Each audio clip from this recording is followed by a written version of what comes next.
Hi, and welcome to Kimberley Stories. I'm Shanker, and right up until midday, we'll be catching up with some fun and interesting people of the Kimberley and find out what makes them tick. We'll also feature music from the Kimberley as well as far corners of the globe. So sit back, relax. You're tuned into Kimberley Stories with Shanker on Warringah Radio, 693 AM.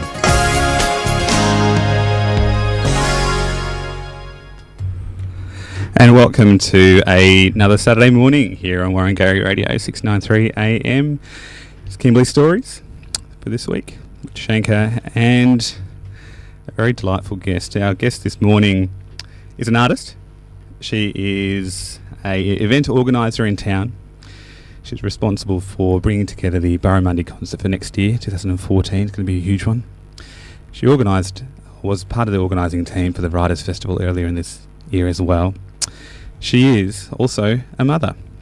Sue Davidson, welcome to Kimberley Stories. Thank you, Shanker. It's great to have you, Sue. We've got an exciting show here lined up today and a very diverse story. Yours is, Sue.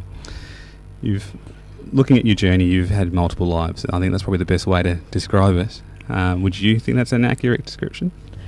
Yeah, I like to reinvent myself every now and then. It's exciting.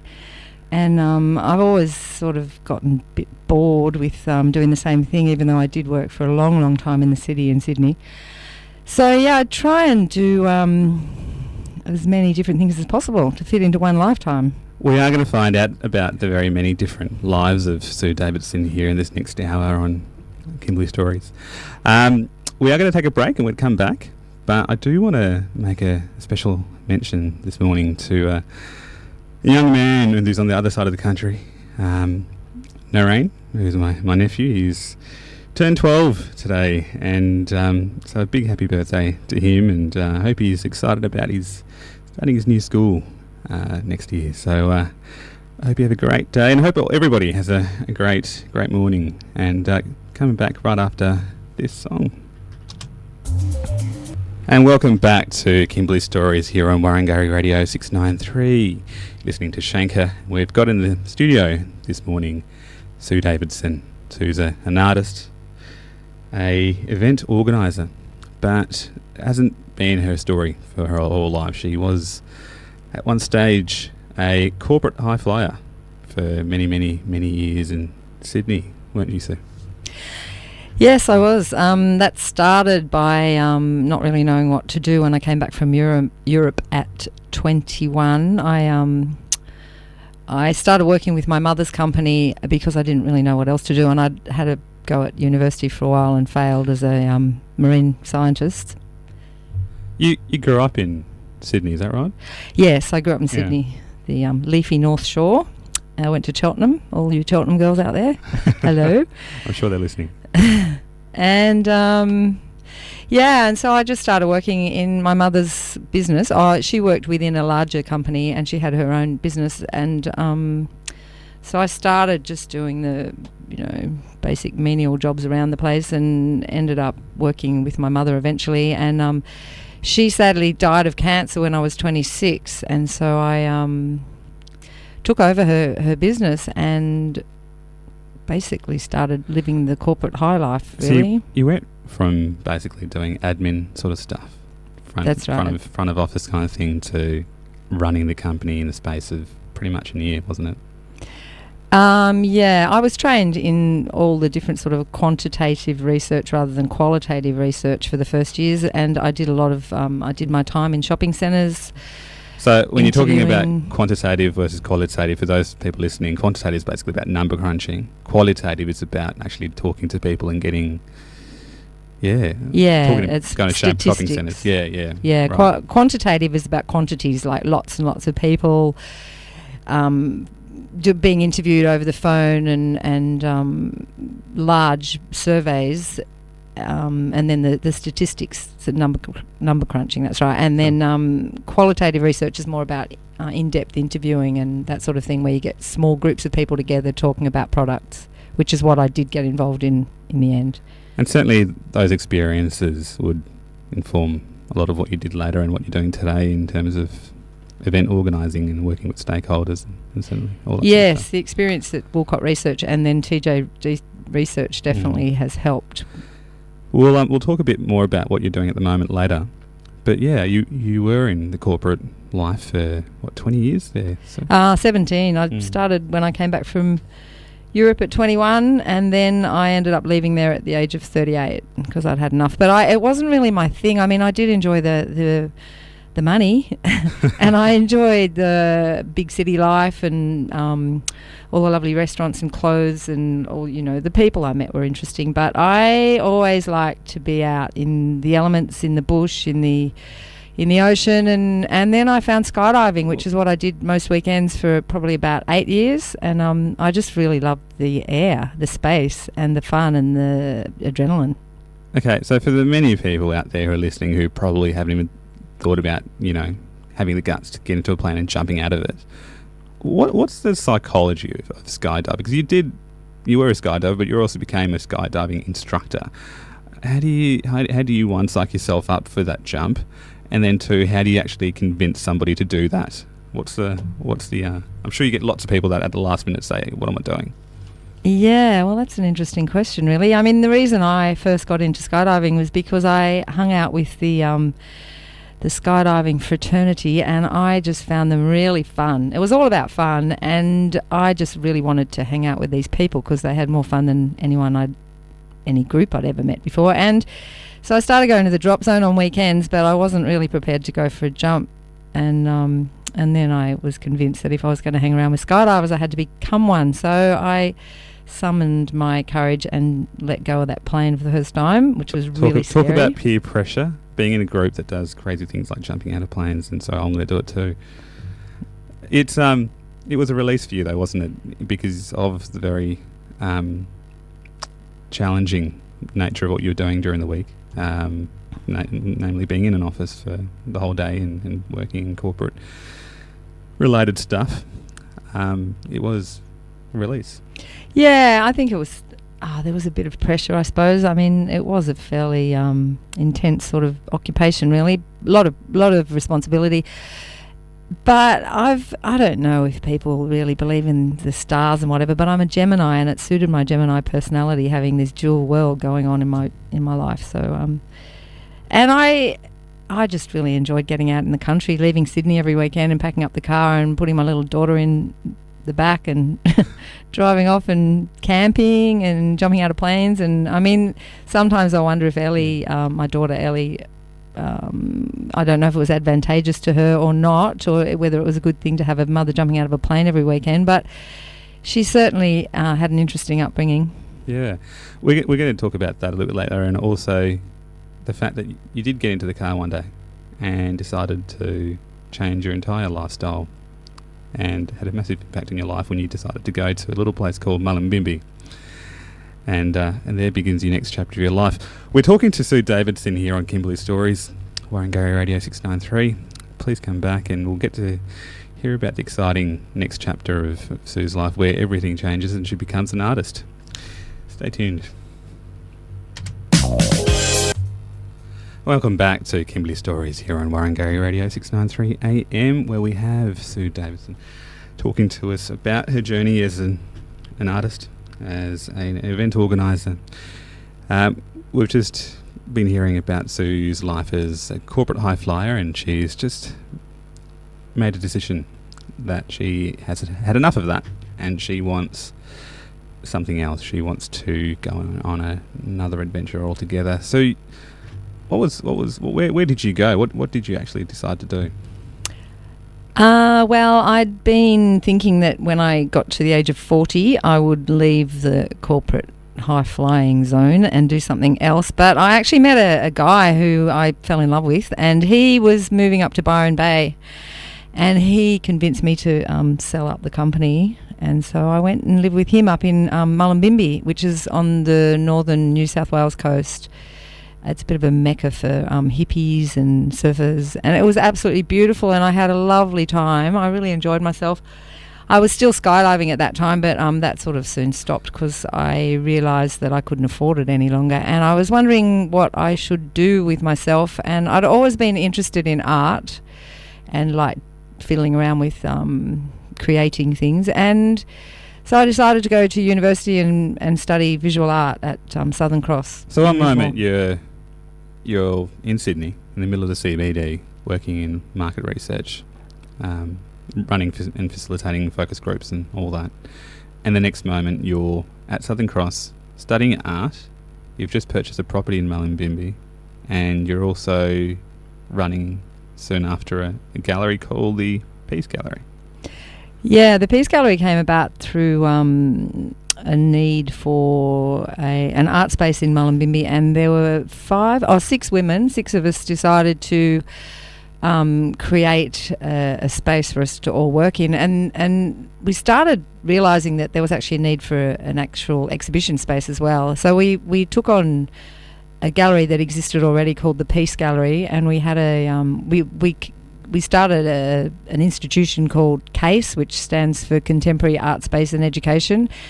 And most of us had done a visual art degree, and some of the other ladies had finished and were teaching, and then others, like me, were interested in learning how to teach art. And so we formed this group, and it was very successful and ran for about 5 or 6 years. We had a lot of amazing exhibitions, and we got a lot of funding. It was a not-for-profit organisation, and it wasn't just a gallery selling local art, but it was more an exhibition space and a teaching space. You're listening to Sue Davidson here on Kimberley Stories, Warringah Radio 693. So Sue, this passion for art and your passion for becoming an artist is sort of something that really changed the course of your future, because you're an artist today still. You're still working as an artist with Kimberley Live Artist Society. Tell us a little bit about that group. I came up here at the beginning of the year in January, and I heard that there was a small group called the Kimberley Live Artist Society that had already been formed. I can't remember who told me about it, but I thought I would like to get involved, and I became interested in what they were doing. And just this year, we've sort of come ahead in leaps and bounds. We've had a few meetings and organised some funding from SWEC. Thank you very much, SWEC. And we have a live drawing classes, and we're trying to organise a studio space and turn that into an area where the group can go and create art together. So I guess one thing that's been constant from your time in Mullumbimby those many years ago and today is that Sue Davidson is somebody who pioneers creating art spaces and educational environments for the arts. And that's something that has been constant in your life, hasn't it?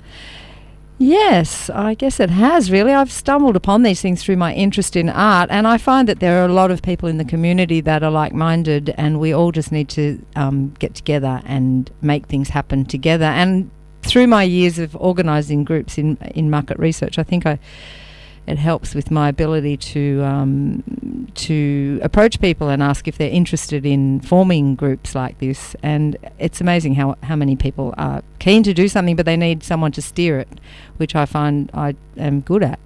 Absolutely. Very, very good at. And we'll talk about some of the major projects that you've been steering and are steering right after this break. You're listening to Sue Davidson here on Kimberley Stories, Warringah Radio 693. Before we go to the break, though, just want to a big shout out to a couple of people. James Salino and Fran, who are, I've just been told, are fans of the show.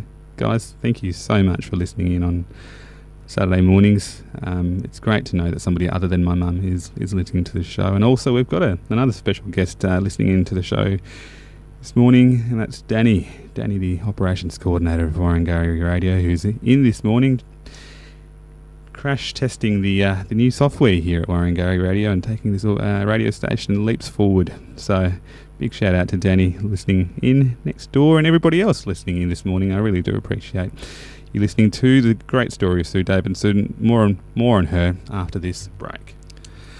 Welcome back to Kimberley Stories here on Warringah Radio 693 AM, where we have in the studios today artist, arts educator, events organiser, Sue Davidson.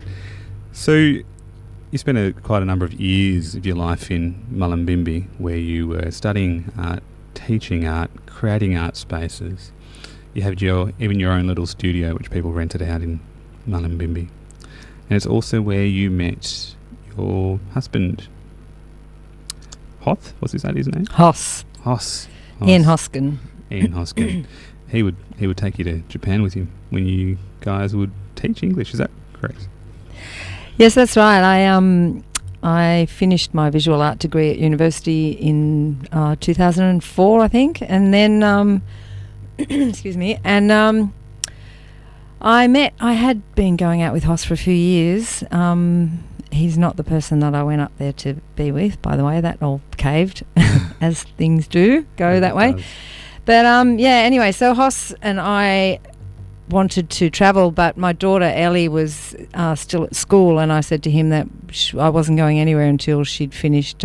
She was in a boarding school on the Gold Coast at that stage.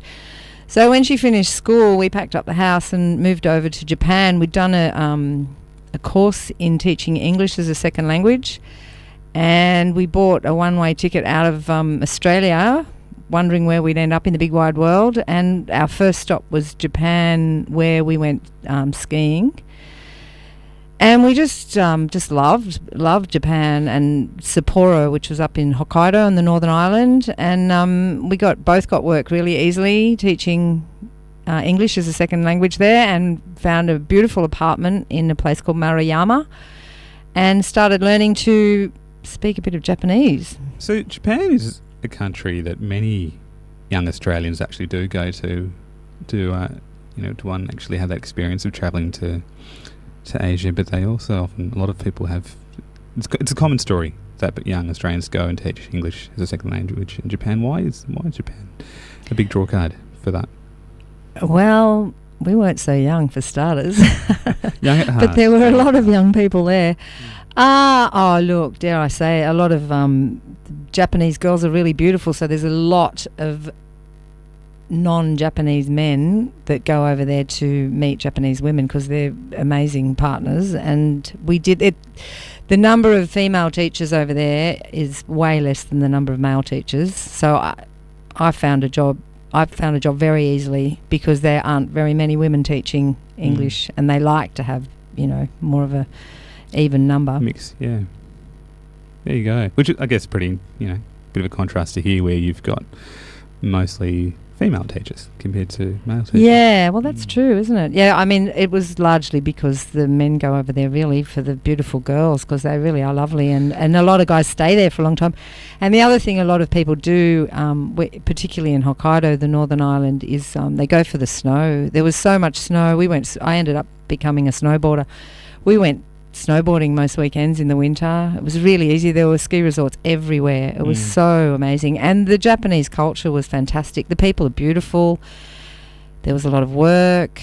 It was an interesting place to become immersed in. In fact, Hoss and I were going to buy a bed and breakfast in a ski resort and run that. And he sadly ended up getting cancer, so we had to come back to Australia for his treatment. You were there to teach English, though, and you spent a lot of time, 2 years, teaching English. You were involved in pretty heavily, 6 days a week of teaching English. What motivated you, and what drove you to was it pretty purely the money, or was it actually something that you found very fulfilling? Because you would become a teacher later in life, which we'll talk about. But tell us about teaching in Japan. Yeah, I did enjoy teaching. I didn't realise that I was apparently not a bad teacher. Like, I'd never really taught. I'd been doing adult classes, art classes in Mullumbimby, but in Japan I was teaching children, and I really loved teaching the children. They're so delightful, and I really loved the culture there. It was an interesting place. The thing about working 6 days a week full time like that is it's just Japan. They have such a strong work ethic. It was really intense, and I was working until 7 o'clock in the evening, even on Saturday. Everybody works really hard there. Everyone's really on time, and everything runs like clockwork, and everyone's really polite, and they do have a culture of not stopping, basically. So, besides the polite thing, the whole clockwork thing, completely the opposite of the Kimberley, basically. Yeah, you could say that. We're listening to Sue Davidson here on Kimberley Stories, Warringah Radio 693. Japan's not the only place that you've visited. When you were much younger, you spent some time in France as a nanny. That was when you were, 17? When I finished school at 18, and then I went over there at 19 and lived there for a year in France, in Paris, learnt French, and I lived in England for a year as well. My dad was a captain in the Navy, and so we travelled a lot all my life. We lived in England when I was young, and whenever other people were going on holidays to local beaches, we were off to Singapore or somewhere. We were always travelling, so it was in my blood to travel. I did enjoy travelling. I've done a lot of travel in my life. Speaking of travelling, our guest at the studio this morning has made the big leap to now call Kimberley home. We are going to go to a break, and when we come back, we're going to find out what has brought Sue Davidson to the Kimberley. And it's a really interesting story, so I'd encourage you guys to stay tuned and come back right after this break.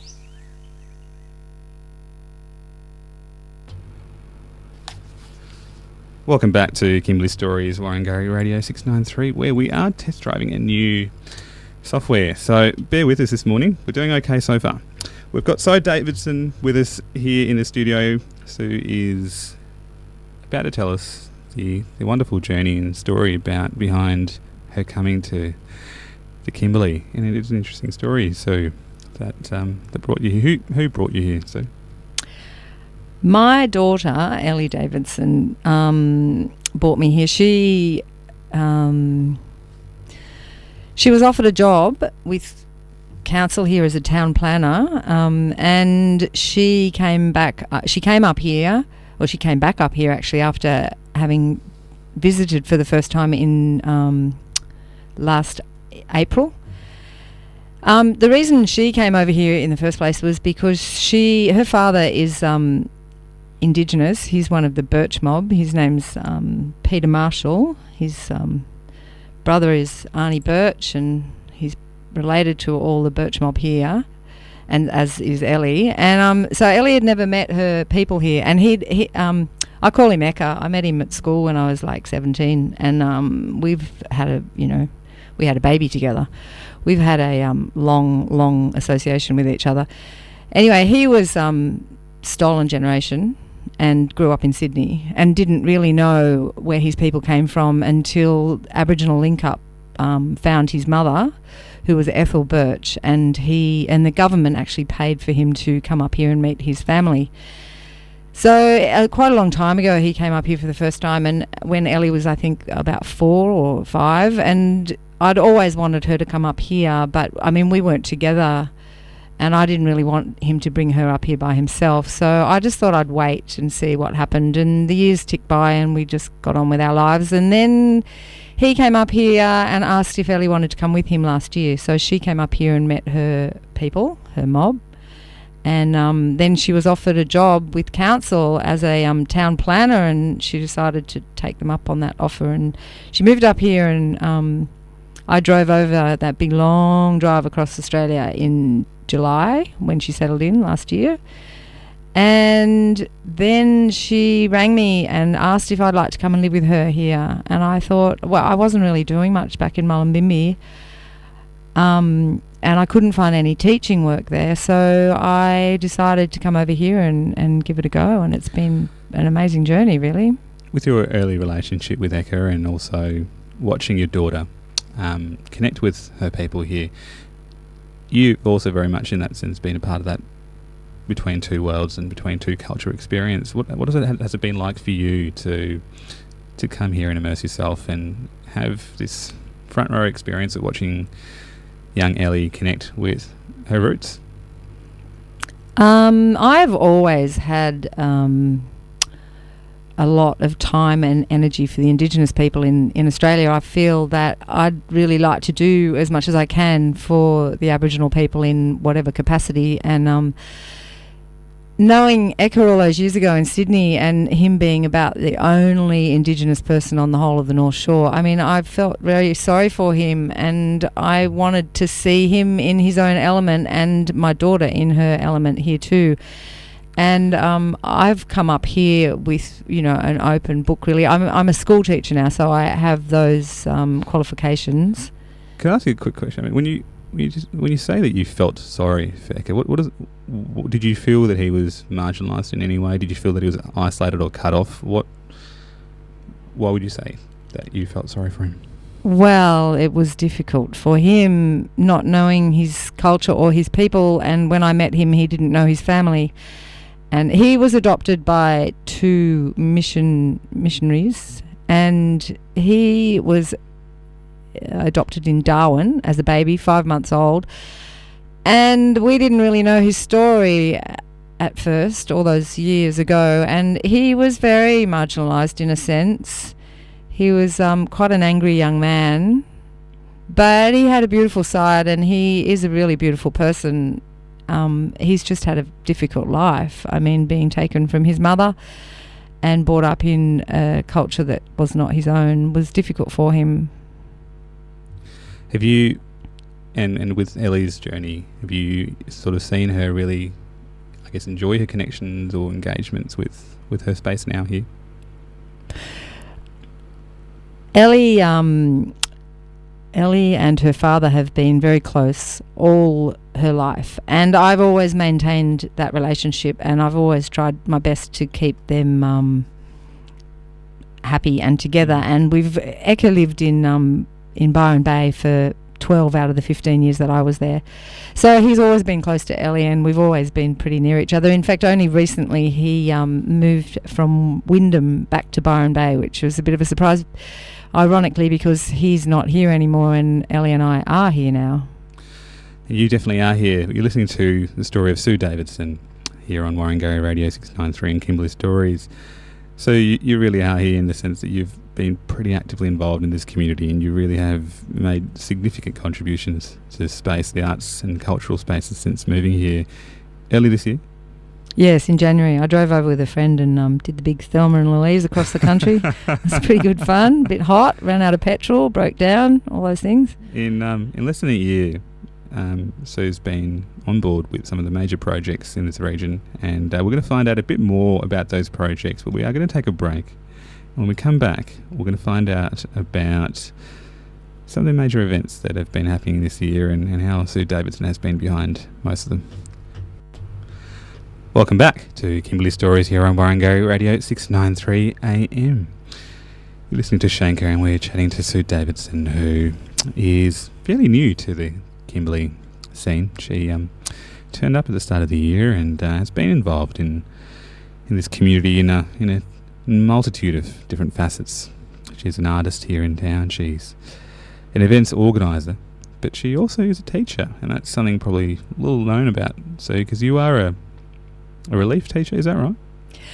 Yes, I do relief teaching at KDHS. I'm an art teacher. After I came back from Japan, I went back to university and did my DipEd, which meant that then I could teach. And I found it difficult getting work on the East Coast, so I packed up the car and drove out to Broken Hill with a friend to do an art project together, and with the Broken Hill Art Exchange as a resident artist.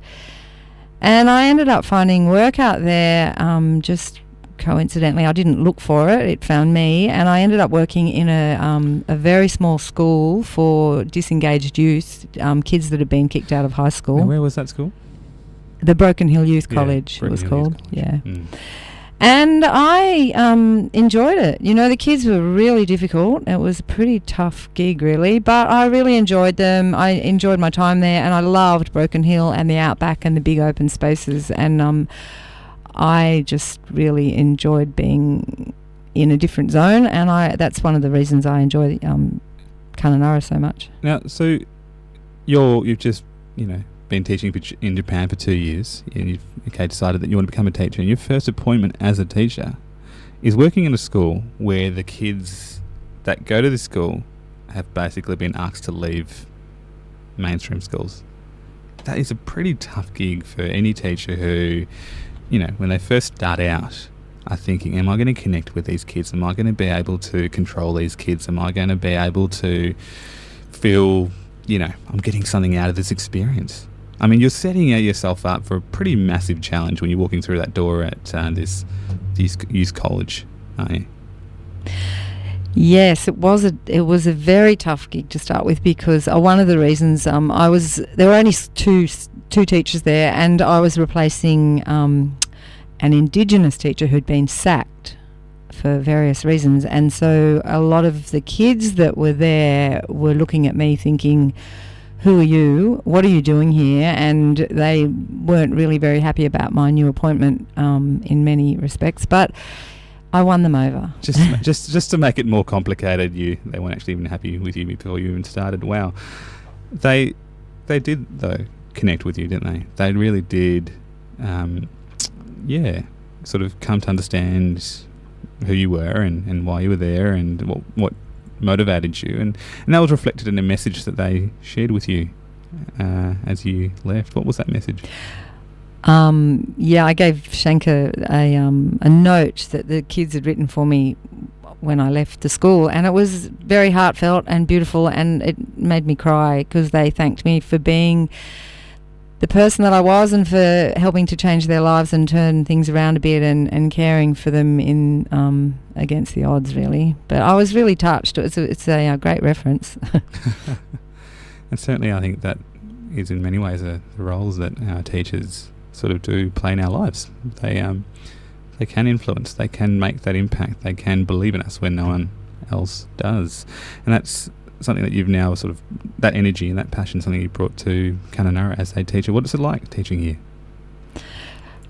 It's great. The school's fantastic. It runs very well, and I would be be interested in more work there, really, but I'm not really into the idea of being a full-time teacher. I've got other interests, and full-time teaching is a huge responsibility, and it takes up a lot of time, and I'm currently involved with organising other things. So at the moment I'm happy to do relief teaching. I do get some fantastic work there. I've been working sometimes with the Keffel Year 11 and 12 kids doing adventure sports up the river, and I feel very privileged and lucky to be here. Teaching, though, and the networks that you've created and the people that you've met in Kununurra actually has been an important part in introducing to people that have made some pretty exciting doors open for you, hasn't it? In terms of some projects that Sue has been engaged with. Right after this break, we are going to hear about Sue's involvement with the Writers' Festival earlier this year, and we're also going to find out about all the exciting preparations and all the exciting things that we can look forward to with the Barramundi Concert 2014. Right after this break here on Kimberley Stories, Warringah Radio 693 AM. Welcome back to Kimberley Stories here on Warringah Radio 693. I hope you all had a great week and are gearing up for a great weekend. The weather's not too bad here in Kununurra, I have to say, as somebody who's slowly getting used to the idea that it's going to really heat up over the next couple of months. We've got Sue Davidson here in the studios with us, chatting away and telling us about her experiences and what a story she's had. Before we hear more about Sue's journey, I just want to make a quick call out to a couple of friends of Kimberley Stories, David and Karen Menzel, who are at home listening to my show, and really appreciate you guys listening in, and everybody else that's also listening in. It's great to know that, as I mentioned before, that someone other than my mum's listening to the show. So as I was mentioning, we've got Sue Davidson here on the studios with us. Sue is about to tell us the amazing work that she's doing on some of the major events here in this region. So the first one was the Writers' Festival. How did you get involved with that? Through my daughter Ellie Davidson, who works at the Shire offices, and she, I don't know who was asked first, but Nick Kearns asked if I'd like to organise the Barramundi concert. Not the Barramundi, sorry. The Writers' Festival. The Writers' Festival, the Kimberley Writers' Festival. And he said that Joe Roach at the library needed a hand with it, and would I be interested? And I thought that I'd really enjoy taking on the challenge. And I love literature, and it was a pleasure. I've been involved with a lot of book clubs and book groups in my past, and so I happily took on the role. What is the Writers' Festival in Kununurra for those people who actually haven't been to it yet? The Writers' Festival is an annual event that is generally held around the end of July, and they invite visiting authors to Kununurra, and it's a 4-day event over a long weekend, and it's really exciting. I really enjoyed being a part of it. The authors are really interesting. They have a lunch out at the Hoochery and a boat trip on the Ord, and the authors all talk about their lives and their books and why they wrote them, and there are some very interesting characters, some from the East Coast, but mostly the majority are from Western Australia, and we had a few Indigenous people here this year that were really interesting. Ali Cobby Eckerman, who has won some big prizes for her poetry and literature, and Marie Mankara, who's an author from Darwin, who's an incredible woman. It was so interesting, the whole experience. What's it like for someone who is just new to the land, new to the space, coming into town, and then has just been asked to start promoting a show to this community? And it's a pretty small community. It's not like we have massive billboard spaces or commercial TV advertising spaces that we try to get stuff into. What is it like? Because I imagine a lot of the promotion and marketing is grassroots stuff here in this town.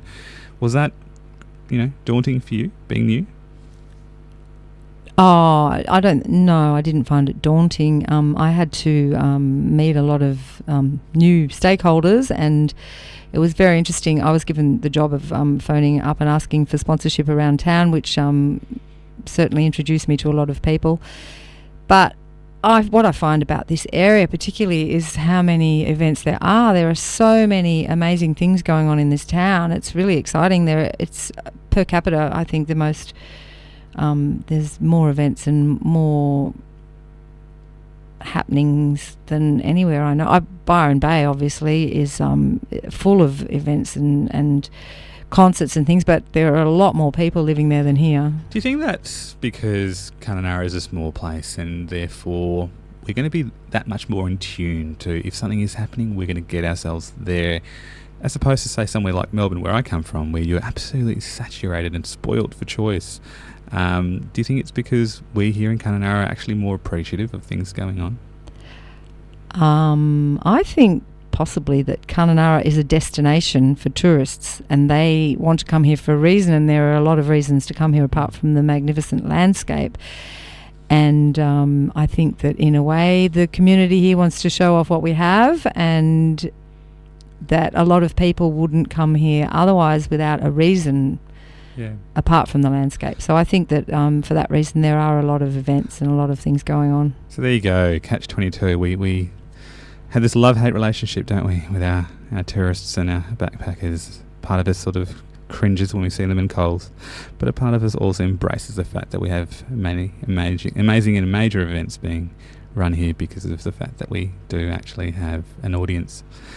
We're listening to Sue Davidson here on Kimberley Stories, Warringah Radio 693. Sue, you've been given the nod to steerhead in a major event in the that Ord Valley Muster Week. Is it Ord Valley Muster Week? What's that week? I came into it.